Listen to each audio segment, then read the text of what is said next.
I think the first time I met Sue Washburn, she was a student intern in the public relations office at Franklin and Marshall College in 1972. But I really know that I met her when she was at St. Lawrence University in 1975. I went up to visit the campus, and she was already the director of corporate relations.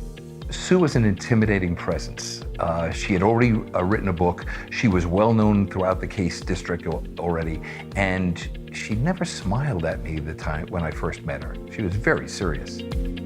I met Sue Washburn in 1988. I was in an entry-level annual giving position at St. Lawrence. First impression, I was both excited because this was the first woman I saw as the potential vice president, and also pretty worried.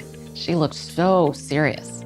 So in 1988, Sue came back to East and to become vice president at St. Lawrence University.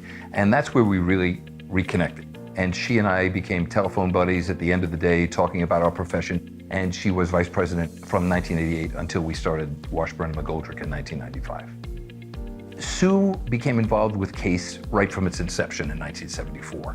She became a speaker at conferences, and Sue is a take charge kind of person. And I think people saw that and asked her to take on leadership. It's not hard to get a leadership role in Case. If you stand up, they will ask you to be involved. And she responded to that very positively. She grew up in Case. At her core, she's an educator, and she is continually learning. And curiosity is critically important in this work.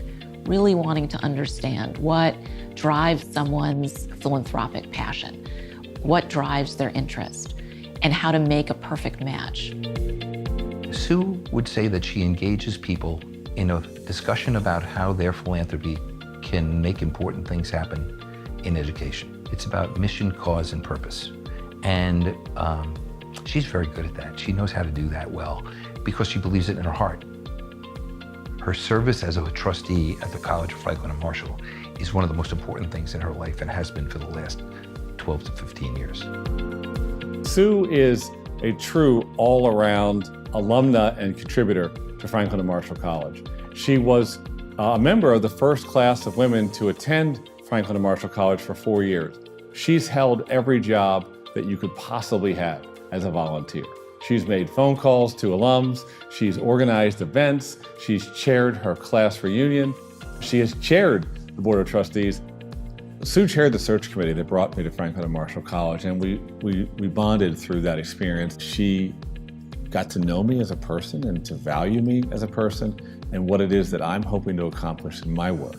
Sue has the readiness to take a stance in public and to be supportive in public, but also asking, are we in the right place? Could we get to a still better place? How do we adjust or adapt to new information? I love that quality of her advocacy.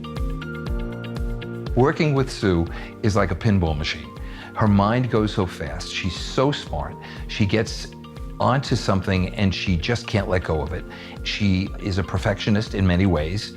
She's famous for her editing skills and the red pen that marks up every document that anyone writes, but she's fun. Sue also has this amazing, her own groovy language. She still lives in the 1960s. She'll talk about, far out and solid, and people look at her like, really? Or else she'll say, well, I guess I'm jiggy with it. And we all try to figure out, what does that mean? Or full tilt boogie, which she still uses to describe when we're really, really busy and a lot of things are happening all at once. It's full tilt boogie mode.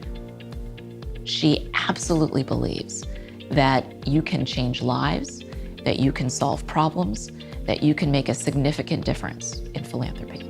I think Sue is committed to this profession, period. She loves her work. She loves the engagement with others who believe, as she does, that education changed her life. She believes that.